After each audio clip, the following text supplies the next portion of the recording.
Sans doute que beaucoup d'entre vous ont ce désir de changer de vie pour différentes raisons et pour certains d'entre vous de mener de nouveaux projets ailleurs et notamment au Canada qui reste une terre d'accueil pour ceux qu'elle considère comme susceptibles d'enrichir de sa ressource humaine et professionnelle ce vaste pays. Le Canada offre aujourd'hui des programmes d'immigration sélectifs et c'est pourquoi j'ai invité une experte en immigration au Canada pour mieux comprendre ce dont il s'agit et nous dire quelles sont les différentes déclinaisons offertes, mais également les intentions qui animent les autorités canadiennes en ouvrant ainsi leurs portes. Et quelle vie, en définitive, les migrants doivent-ils s'attendre à connaître? Mais rejoignons tout de suite mon invité.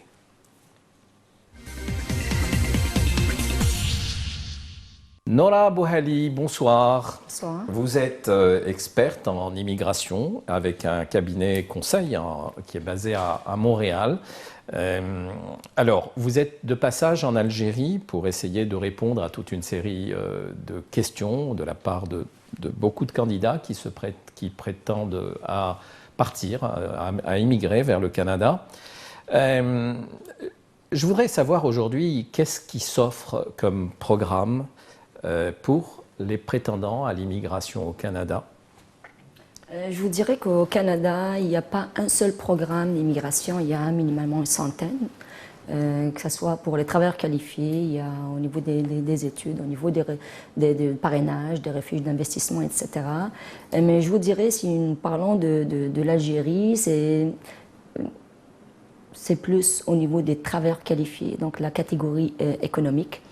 Et nous avons fait plusieurs conférences et nous avons un programme de plusieurs conférences encore que nous sommes en train d'animer en Algérie pour justement expliquer un petit peu, démystifier un petit peu le sujet de l'immigration et donner l'information qu'il faut pour ces prétendants à l'immigration pour qu'ils puissent commencer leur projet de la bonne façon. Moi, je vous dirais que le Canada possède surtout, que ce soit au Québec ou ailleurs, il y a de la pénurie de main-d'œuvre. Et pas seulement ça, c'est l'immensité du Canada aussi. C'est un pays immense. Et il faudrait aussi, on a besoin de peupler aussi le Canada, mais pas de n'importe quelle façon. Donc, d'où la raison de la sélection très stricte des candidats qui voudraient aller au Canada. Exact. Vous avez dit là en entrée que pour ce qui concerne l'Algérie, c'était plutôt le volet économique. Pourquoi? Il y a d'autres volets pour d'autres populations d'immigrants? Oui, et quand je dis les volets économiques, je parle des travailleurs permanents, des travailleurs qui arrivent avec une résidence permanente sur place. Nous avons la catégorie des gens d'affaires qui sont entrepreneurs, investisseurs, travailleurs autonomes, ça c'est au niveau du Québec. Nous avons aussi la catégorie des travailleurs temporaires qui, après avoir travaillé au Canada, peuvent postuler par la suite par la résidence permanente. Il y a les étudiants qui étudient au Canada et à l'obtention de leur diplôme sur place, ils peuvent également postuler pour faire leur demande de résidence permanente sur place. Il y a les réfugiés, il y a les personnes, le regroupement familial ou les gens, ce qu'on a tout plus communément connus sous le parrainage, où les personnes peuvent parrainer époux, enfants. Mais tous ces programmes s'offrent aux Algériens également, évidemment. Oui, tout à fait. Mais je vous dirais la plus grosse demande au niveau, ici en Algérie, c'est plus au niveau de la catégorie des travailleurs qualifiés. D'accord. Alors, sur les travailleurs qualifiés, qu'est-ce que propose le Canada comme programme? Nous avons deux types de programmes, si vous voulez. Au niveau des travailleurs qualifiés, il y a le système de l'entrée express. Ce n'est pas un programme, mais c'est une façon. C'est un système de la façon comment un candidat pourrait déposer sa demande d'immigration. C'est de commencer par une création de profil et par la suite, il devrait attendre que le gouvernement puisse choisir son profil et lui envoyer une invitation pour que par la suite il puisse déposer en bonne et due forme le dossier papier pour qu'il soit étudié par les autorités canadiennes et puis par la suite arriver à cette résidence permanente. Au niveau du Québec, il y a un nouveau système aussi qui s'appelle ARIMA et ce système va fonctionner pas exactement comme l'entrée express, mais ça ressemblerait en principe à de l'entrée express. C'est la même chose, la création de profils en ligne. Pas tout candidat qui voudrait déposer une demande d'immigration dans le cadre de la catégorie des travailleurs qualifiés, programme régulier, doit obligatoirement passer par cette inscription en ligne, pour le Québec, ce qu'on appelle une déclaration d'intérêt, où la personne va créer un profil et par la suite attendre que le gouvernement, selon les critères et selon la demande du marché du travail, qu'il pourrait être invité à soumettre son dossier papier. Il y a des quotas pour ces programmes? Il y a des quotas de population et d'immigrants? Je vous dirais, on ne peut pas, on parle plus de quotas, surtout pour le Québec, il y avait des quotas. Mais on comprend que les quotas étaient mis spécialement parce qu'il y avait trop de dossiers qui arrivaient avant. Parce qu'avant, une personne, elle va voir si elle est admissible, elle va automatiquement aller prendre son dossier et l'envoyer au gouvernement sans aucune invitation. À certains moments, on se retrouve avec plus de dossiers qu'on en a besoin et c'est ça qui fait qu'il y a un traitement, il y a les délais de traitement qui se rallongent. Je vous dirais, par exemple, au Québec, il y a des CSQ, nous avons vu des CSQ qui ont été obtenus au bout de 6 ans d'attente, sans compter la partie fédérale. Alors, CSQ, c'est quoi? Le CSQ, c'est le certificat de sélection du Québec. Ça veut dire que la province du Québec dit, moi, je sélectionne cette personne à pouvoir, je l'accepte, qu'elle soit sur mon territoire, mais reste toujours que l'admission est une prérogative du fédéral. C'est le fédéral qui va donner la résidence permanente. Donc, il faut qu'il passe par la première étape, qui est la demande du certificat de sélection du Québec, plus connu sous CSQ. Une fois qu'ils l'ont obtenu, là, ils vont commencer la procédure pour faire la demande de la résidence permanente. Donc, il y a eu ces petits quotas, mais les quotas ont été mis parce qu'il y avait la préparation de ce nouveau système ARIMA, où il n'y a plus de quotas, où la personne pourrait déposer sa demande à n'importe quel moment durant l'année. D'accord. Et au bout d'une année, si elle n'a pas été choisie, il faudrait qu'elle refasse la demande, et ainsi de suite. Alors, pour être clair, pour certains téléspectateurs qui se demandent quelle est la différence, bon, vous nous avez un petit peu situé les choses, mais soyez un petit peu plus précise. Entrée express, ARIMA, quelle est la différence? C'est une question qu'on vous pose souvent, d'ailleurs. Absolument. Donc, l'entrée express concerne le reste du Canada, sauf le Québec. Donc, c'est toutes les provinces, les provinces qui sont sous l'entrée express. Le Québec n'est pas dans l'entrée express. Alors, pour celui-là, est-ce qu'il faut nécessairement bien parler l'anglais? Puisque dans le reste du Canada, on parle que l'anglais pratiquement. Je vous dirais qu'au Canada, les 2 langues officielles sont le français et l'anglais. Donc, dépendamment du profil de la personne, ils vont choisir est-ce que c'est la première langue qu'ils ont dans leur profil et prendre l'anglais comme la seconde langue ou vice-versa, où ils mettent c'est la première et la seconde langue selon le profil de la personne. Et je vous dirais c'est un système de pointage. Il y en a qui ont plus de points avec leur bagage, avec leur diplôme, etc. Ils peuvent avoir des points qui leur permettent, même avec le français, de pouvoir être invités. Quoique oui, certainement, il faudrait avoir l'anglais. Il faut rester raisonnable aussi. Donc, c'est certain que la personne qui voudrait aller dans le reste du Canada et qui penserait qu'elle va juste arriver avec le français, écoutez, bonjour les dégâts, il faut se préparer quand même et savoir l'anglais pour pouvoir trouver du travail et s'intégrer aussi. Donc, je vous dirais, pour le Québec, il y a pour le fédéral, au niveau de l'entrée express, la différence avec l'ARIMA, c'est que pour s'inscrire à l'entrée express, il y a des règles très strictes. Ça veut dire que la personne, au moment où elle va créer son profil, elle devrait obligatoirement avoir fait déjà au préalable une demande d'équivalence de ses diplômes au niveau de certains organismes qui ont été nommés par le ministère de l'Immigration, l'IRCC, au Canada. Une fois qu'ils ont cette équivalence de leur diplôme, à ce moment-là, ils devraient aussi aller passer obligatoirement les tests de langue et les tests qui sont reconnus pour le français. Il y a un seul qui est reconnu, c'est le TEF, comme tout le monde le connaît, et par la suite pouvoir s'inscrire. Donc je vous dirais que à l'entrée express, c'est une obligation de faire l'équivalence du diplôme plus le test de langue. Et le test de langue, pour l'anglais, il y a je le dirai, je vais l'appeler, c'est le IELTS, l'IELTS, qui vont le faire. Et c'est le seul qui est reconnu. Il y a le CELPIP, mais généralement, ici en Algérie, ils ne peuvent pas passer le CELPIP, il faut être au Canada. Donc, c'est ces 2 tests de langue qu'ils devraient avoir. Et par la suite, pas seulement ça, il faut qu'ils aient la capacité financière à l'avance. Donc, une personne, les chiffres richants, si on va parler, je donne un chiffre rond, on va dire 12 346 $ pour une personne qui est célibataire à 18 ans et plus. Et à ce moment-là, cette personne devrait démontrer qu'elle a cet argent. Et cet argent, elle ne peut pas dire mon frère, il peut me le passer. Il faut vraiment que ce soit son argent. Donc, ça, c'est les obligations initiales qu'une personne devrait au préalable avoir avant de pouvoir remplir son profil et le soumettre. Au Québec, qui est l'ARIMA, qui ressemble à l'entrée express et qui serait aussi sous invitation avec création de profil, il n'y a pas ces obligations. Ça veut dire que la personne qui voudrait s'inscrire, la première chose, que ce soit dans l'un ou l'autre des systèmes, je conseille les gens d'aller d'abord commencer par faire une évaluation préliminaire de leur admissibilité. Ils ont les liens sur les sites, les sites du gouvernement même. Il y a des tests d'admissibilité qui sont gratuits, mais on s'entend que c'est toujours... Sur Arima, il faut de l'argent aussi? Non. Non. Arima, je vous dirais, il y a ce qu'on appelle la capacité financière pour le Québec, c'est un engagement. C'est un formulaire obligatoire qui va être dans le dossier de la personne, mais ce n'est pas en s'inscrivant sur Arima qu'il devrait l'avoir, cette somme. C'est à son arrivée. Une fois qu'il a été choisi, il arrive au Canada, il faut qu'il démontre qu'il a cette capacité financière. Alors, vous allez certainement décourager tout de suite ceux qui veulent un petit peu tricher, qui n'ont pas les fonds suffisants, mais qui se font prêter de l'argent pour mettre dans le compte. Alors, pourquoi vous leur évitez de faire ça? Moi, je leur dis, n'essayez pas. Pour la simple et unique raison. Je vous donne un exemple très, très simple qui est beaucoup moins grave que ce que vous venez de dire.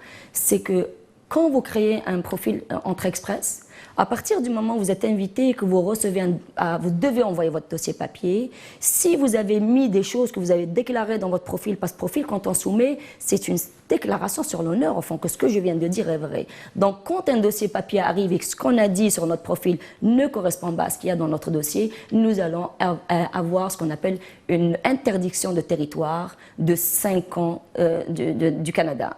Banni du Canada pour 5 ans. Et ça, c'est juste pour des erreurs volontaires ou involontaires, omissions volontaires ou involontaires. Alors imaginez si la personne va sciemment aller tricher. Est-ce que les autorités canadiennes ont déjà donné le pourcentage de dossiers reçus et le pourcentage de dossiers, le nombre de dossiers reçus et le pourcentage de dossiers refusés? Moi, je vous dirais, il y a des statistiques parce qu'il y a toujours, le gouvernement, que ce soit au Canada ou au Québec, il y a toujours un plan qui dit voilà le nombre X de personnes que nous allons recevoir telle année ou de telle fourchette d'année où nous allons recevoir des immigrants. Mais c'est juste que, parenthèse, le chiffre qui est donné, ça ne concerne pas juste les travailleurs qualifiés. C'est tout type d'immigration et de dossiers qui sont en cours et ceux qui vont arriver. C'est ça qui fait partie de ce chiffre global. Maintenant, les statistiques, combien ça a été étudié, combien c'est rentré ou combien ça a été refusé, ça, et il y a aussi l'accès à l'information. Demande d'accès à l'information, on pourra aller faire cette demande qu'on pourra retrouver de façon publique. En fait, quand on fait ce type de projet, justement, est-ce qu'on peut aller sur les deux projets en même temps, c'est-à-dire Arima et l'entrée express? Oui, c'est deux projets totalement différents. Donc, on peut est-ce qu'on peut postuler pour les deux? Oui, nous pouvons postuler pour les deux, mais c'est le premier qui nous invite, il faut qu'on annule l'autre. Parce que là, on peut pas, parce qu'il y a toujours cette question, avez-vous fait une demande au Canada pour telle ou telle province? Il faudrait, si c'est oui, il faudrait, parce qu'au fond, c'est pas officiel. C'est une création de profil, ça devient officiel à partir du moment où on est Alors qu'est-ce qu'on doit répondre là? On dit oui, j'ai postulé pour un autre projet. Toujours la vérité. Il faut toujours dire ce qu'on a fait, dire la vérité, toujours. D'accord. Et en fait, on obtient réellement le droit d'immigrer que lorsqu'on a passé la frontière en arrivant au Canada à l'aéroport. Vous allez recevoir un document qui vous dit que vous avez été sélectionné. Mais une fois arrivé à l'aéroport, les gens d'ailleurs qui ont immigré, ils le savent, et arrivé à l'aéroport, on passe la douane et on doit passer par la SFC, qui est l'agence frontalière d'immigration, qui est la police d'immigration. Et à ce moment-là, les personnes qui arrivent au service de l'immigration, jusqu'à ce moment-là, il faudrait qu'ils aient maintenu les mêmes conditions pour lesquelles ils ont été sélectionnés.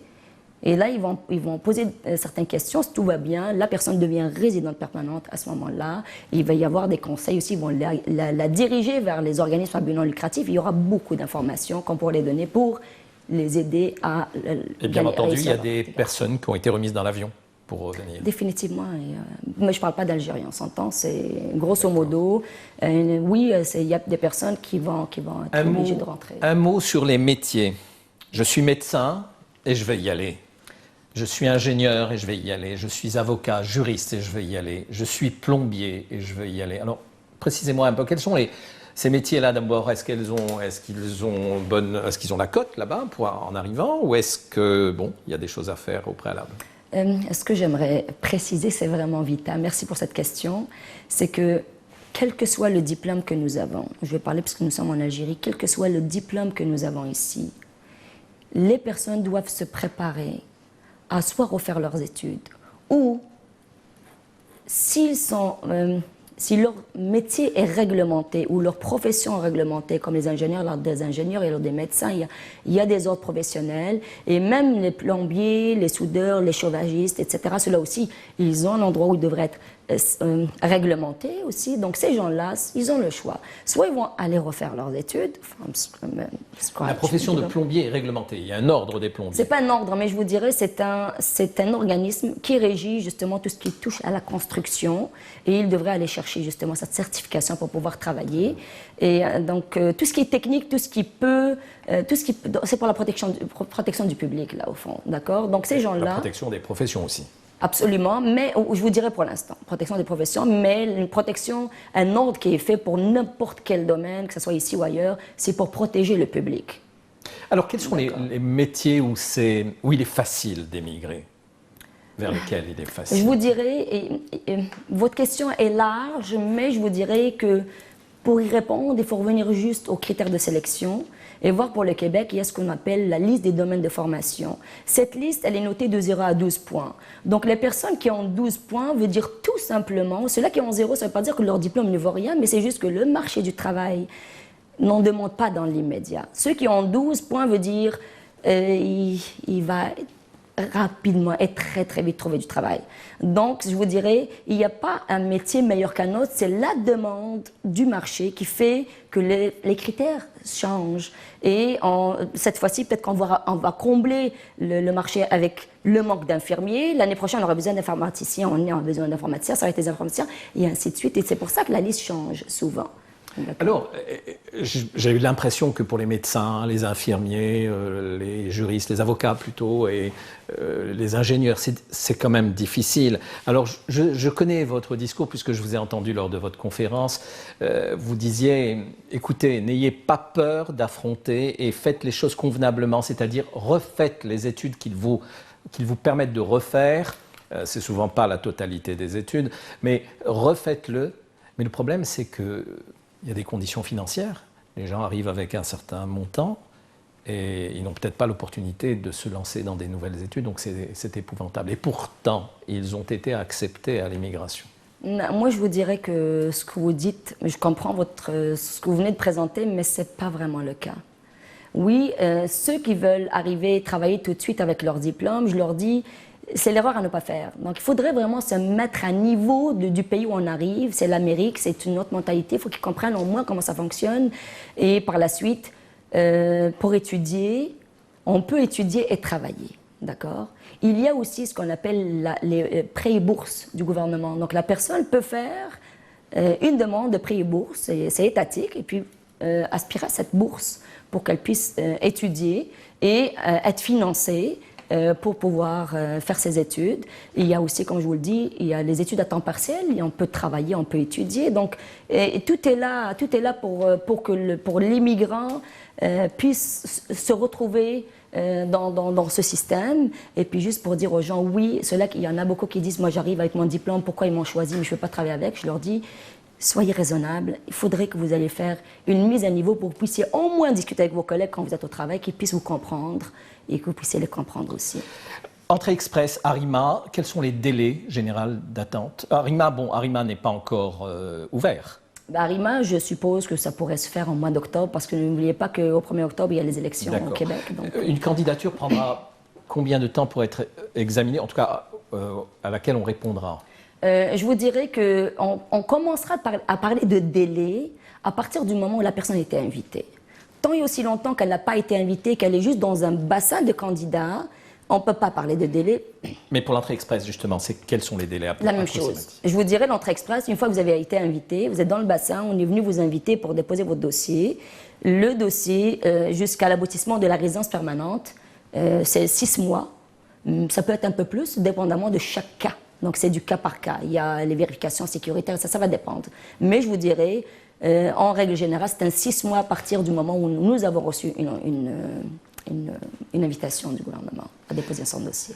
Beaucoup sans doute beaucoup de personnes, on le voit, vos conférences sont très prisées, beaucoup d'intérêt sur les réseaux sociaux. On voit qu'il y a beaucoup de monde qui veut partir au Canada et ce n'est pas propre à l'Algérie, c'est propre à beaucoup de pays. Et bien entendu, il y a des organismes qui s'installent dans ces pays ou qui s'adressent à ce public-là et qui profitent souvent de l'occasion pour ne pas toujours passer les messages qu'il faut et pour lorgner plus souvent le portefeuille qu'autre chose, parce qu'il y a beaucoup d'argent derrière cette migration. Qu'est-ce que vous avez à dire à ce sujet? Moi, je vous dirais que la majorité des conférences, d'ailleurs, que je fais et que j'ai toujours fait et que je continuerai à faire, c'est justement pour profiter pour faire de la sensibilisation. Je vais dire aux gens, premièrement, il faut qu'ils comprennent que les services d'un expert en immigration, qu'il soit consultant ou avocat, sont optionnels. Ils ne sont pas obligés de prendre les services. Mes services ne sont pas obligés de les prendre. Il y en a qui sont en mesure de faire leur dossier seuls. Nous sommes là pour aider ceux qui bloquent. Il y en a qui ne savent même pas comment aller sur Internet. Il y en a qui ont des problèmes techniques dans leur dossier. Mais il reste toujours que nos services sont optionnels. Maintenant, si une personne décide d'aller vers un bureau d'experts, c'est très très simple de vérifier si une personne est certifiée ou pas. Il y a le site du CRCIC, qui est le Conseil de réglementation des consultants d'immigration canadienne. Ils vont juste sur Google, CRCIC, ils tombent sur le site du CRCIC, ils vont taper le nom de la personne, son prénom, ils vont voir est-ce qu'elle est active, elle est inactive, est-ce qu'elle est révoquée, est-ce qu'elle est suspendue, ils vont voir l'état. Les bureaux qui vont leur dire, et j'en ai beaucoup qui disent, madame, j'arrive, il ne veut pas me donner le nom de son consultant, il ne veut pas me donner le nom de son avocat. C'est pas normal. Ce n'est pas normal, c'est une obligation, il faut, parce qu'il le représente. Donc, il doit donner le nom de l'expert. S'il est avocat, il y a les barreaux, il faut qu'ils aillent sur les sites des barreaux et qu'ils posent le nom. S'ils n'arrivent pas à appeler les barreaux, ils vont vous dire tel ou tel existe. C'est très simple d'aller chercher. Maintenant, il y en a qu'il faut qu'ils comprennent une chose. Il y en a qui font affaire avec des bureaux comme ceux-là qui ne sont pas certifiés. Et certifié veut dire que quand je dépose une plainte, ça sonne et ça répond. Donc, tu me voles, mais il y a quelqu'un qui va taper sur les doigts pour me protéger. C'est ça, c'est la protection du public. Maintenant, il y a un point qui est important. Il y a des gens qui vont dire, moi, je sais tout ça. Il y en a qui le savent, mais ils vont aller pareil. Et sur leur demande, sur leur formulaire, ils vont dire, non, ils vont leur poser la question. Est-ce que quelqu'un vous a aidé à remplir votre demande? Ils vont dire non. Mais qu'ils sachent une chose, que si ils découvrent que effectivement, ça a été, ils le découvrent souvent, ils vont être bannis 5 ans du Canada. Parce qu'ils sont responsables de ce qu'il y a dans le formulaire et c'est une fausse déclaration. Le permis d'études, car vous vous occupez de ça, entre autres aussi, le permis d'études, ces étudiants qui veulent partir au Canada aussi, en espérant peut-être y rester, alors même que le Canada demande à ces personnes de déposer des garanties, de manière à montrer qu'ils vont revenir au terme de leurs études. Est-ce que j'aimerais que vous leur disiez quel est le montant minimum financier qu'il faut pour être étudiant au Canada? D'accord. Le montant n'est pas constant. Parce qu'il y a les montants que le gouvernement exige, ce qu'on appelle les frais de subsistance. Ça veut dire la personne, il faut qu'elle ait de l'argent pour qu'elle puisse louer un appartement, payer son transport, sans manger, ses habits, ce qui est normal. Il ne faut pas qu'elle aille sur le trottoir quand elle arrive. Il y a les frais qui sont reliés aux institutions éducationnelles elles-mêmes. Donc, il n'y a pas de prix standard, ça va dépendre aussi du diplôme. Est-ce que c'est un diplôme d'1 an et demi? Est-ce que c'est un diplôme de technicien supérieur qui pourra être de 3 ans? Est-ce que c'est un diplôme universitaire? Vous comprenez? Donc, ça va dépendre du nombre d'années. Mais je vous dirais, en règle générale, si je prends une moyenne, en règle générale, je dis aux gens, vous devez minimalement avoir un 30 000 $ canadiens qui serait l'équivalent. Pour la première année, l'équivalent. Je vous gêne là-dessus. Oui, parce qu'il y a un terrain. Mais dites-moi, l'équivalent peut-être en euros, vous le savez? Ou en dollars américains? Non. En dollars américains, 30 000, on va être à peu près entre 28 et 29 000 dollars américains, ou peut-être entre 27 et 29 000 à peu près. Écoutez, je ne peux pas vous convertir ça tout dans l'immédiat. J'ai entendu de votre part une phrase essentielle qui m'a beaucoup plu lors de cette conférence. Concernant le projet de vie, qu'est-ce que vous dites aux téléspectateurs qui veulent aller au Canada? À quoi ils doivent faire attention? Qu'est-ce qui doit les motiver principalement? Parfait. Ce que je dis est une règle générale qui s'appliquerait à n'importe quel projet. Mais on va rester sur le projet du Canada. Ce que je dis aux gens, au Canada, il y a tout pour réussir. Il y a des organismes qui vont les aider dans leur intégration. Et le gouvernement a mis en place, il a même mis des budgets phénoménaux pour pouvoir aider ces gens-là à s'intégrer, etc. Je dis seulement aux gens, pour réussir, il faudrait qu'ils se préparent d'abord, juste à l'avance ici. Pour se préparer, c'est premièrement de savoir où est-ce qu'ils sont, de vérifier au niveau des ordres professionnels, de vérifier au niveau des écoles, de voir où est-ce qu'elles sont les banques. Tout ce qu'il faut à l'avance pour réussir un projet d'un humain qui va se déraciner pour aller ailleurs. Il faut qu'il sache des à côté qu'il devrait, de quoi j'ai besoin pour arriver là-bas, et qu'il cherche l'information.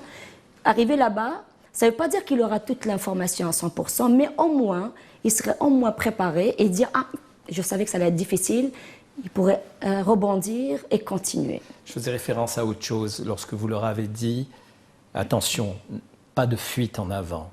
Partez avec un réel projet sur lequel derrière vous devez vous fixer. Tout à fait, tout à fait. Bien, eh bien écoutez, après avoir passé la balayeuse, je suis sorti avec ma blonde et on est allé chez le dépanneur. Il faudra s'adapter à un nouveau langage là-bas. D'ailleurs, je vous ai ramené, Nora, tu veux, tu me pommes. C'est un langage spécifique un peu auquel il faudra s'adapter, il faudra trouver du travail, il faudra affronter le froid, il faudra...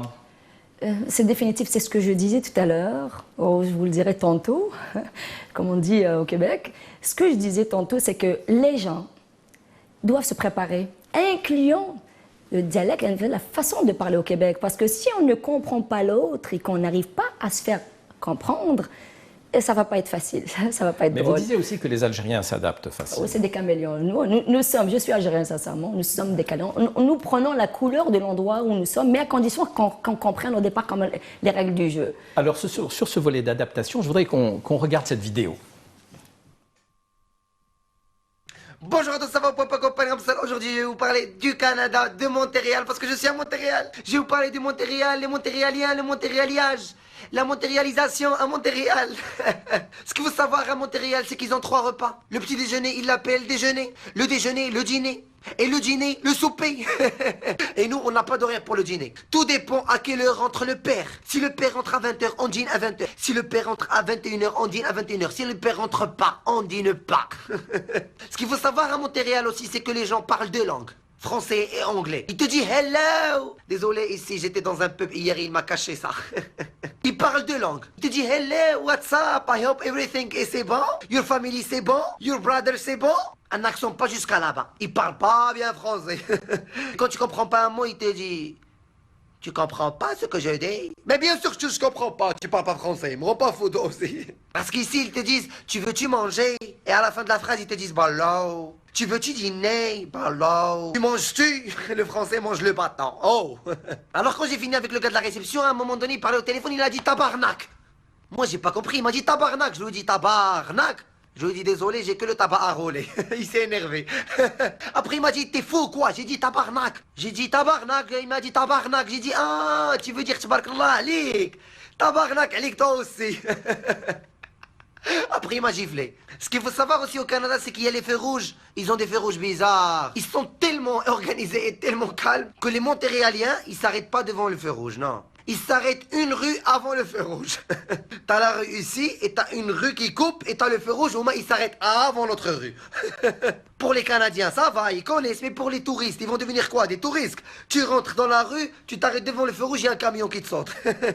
Tu comptes tes dents par terre. Et la dernière chose qu'il faut savoir sur les Canadiens et sur les Montréaliens, c'est qu'ils sont tellement gentils, tellement adorables, tellement calmes, tellement sweet, tellement cute, qui sont tellement chiants parce que si tu le frappes pas, il te frappe pas. Si tu lui dis pas ça va, il te dit pas ça va. Mais pour vous dire, j'adore les Montréaliens. Voilà, retour sur le plateau, un peu d'humour, ça fait du bien, avec Amine Radi, qui est humoriste. C'est vrai que c'est un peu ça aussi, la vie au Canada, vous le disiez il y a un instant. Et qu'est-ce qui fait en fait le charme de ce pays? Qu'est-ce qu'il faut retenir? On n'est pas là pour faire forcément de la publicité, inciter les gens à partir, mais juste tenir compte d'une situation et voir comment les gens vont y vivre. Justement, est-ce que les Algériens, de manière générale, vivent bien leur immigration? Je vous dirais... En toute sincérité. En toute sincérité. D'ailleurs, c'est la raison pour laquelle je fais toutes ces émissions. Ceux qui ont compris et qui se sont préparés ou qui ont découvert sur place, mais ont été chercher l'information, ils l'ont comprise, je vous dirais oui. Et ce n'est pas juste les Algériens, ça touche tout le monde. Mais si nous parlons des nôtres, ça va très bien. Il y a l'entraide aussi entre nous. Il y a un quartier qui s'appelle pratiquement c'est le petit Maghreb, où les Algériens s'entraident entre eux. Mais oui, il faut aller chercher cette entraide, mais il faudrait que tu aies une base déjà toi-même. Il faudrait que tu aies cette base. Tu ne peux pas attendre que l'autre mâche et mette dans ta bouche à chaque fois. Donc il faudrait, c'est ce que je leur dis, faites ce que vous avez à faire. Quand vous ne le savez pas, posez des questions. Il y a tout sur Internet. D'ailleurs, il y a un peu même trop d'informations. Ils sont bombardés à la bonne et à la mauvaise information. Posez les questions. Il y a tout ce qu'il faut pour vous là-bas pour réussir. Il y a les organismes, il y en a qui arrivent là, ils ne savent même pas que ça existe. Donc, ils commencent par là. Mais je vous dirais, en règle générale, sincèrement, ça va très très bien pour les Algériens. Bien entendu, vous le disiez, il y a des gens qui ont le ghorba, enfin qui souffrent de cela aussi. Et puis il y a ceux qui reviennent. Et à ceux-là, on se rappelle la chanson de Ahmed El-Harachi. Vous connaissez Rachid Taha? Le défunt, au fond. Oui, le défunt qui vient de décéder. Et donc, il a repris cette chanson sur l'exil et sur le retour des gens qui ne peuvent pas toujours tenir. Et c'est sur ça que je voudrais terminer cette émission, même s'il faut rester positif, vous l'avez été tout au long de l'émission. Je vous remercie, Nora Bouhadi. Je vous remercie de m'avoir invité. Je vous souhaite bon retour au Canada. Je vous remercie beaucoup. Voilà, donc je vous laisse apprécier Rachid Taha et Catherine Ringer sur cette chanson de Ahmed Harachi. Et je vous dis à la semaine prochaine pour un nouveau rendez-vous de Challenge.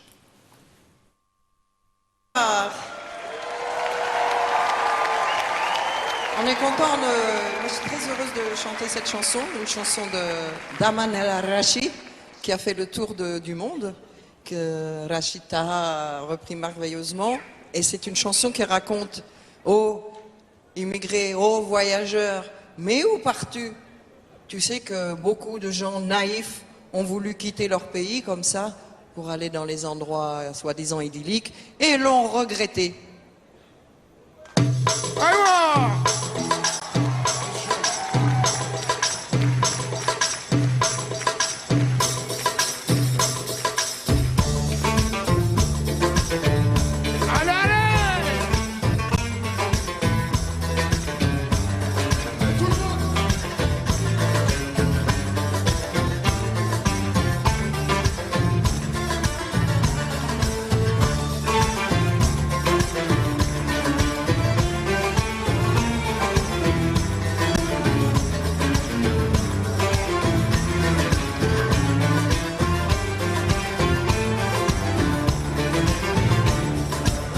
وين مسافر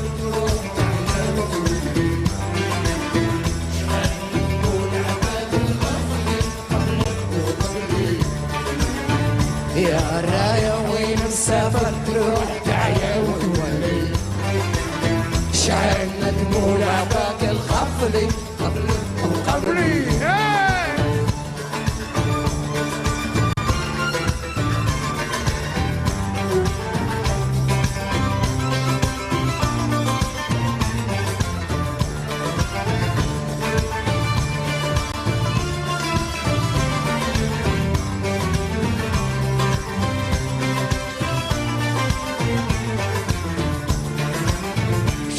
شفت البلدان العامرين والبر الخالي شعل ضيعت وقت شعل تزيد ما زال تخلي يا الراية في بلاد الناس شغال دايما ما تجري تدوى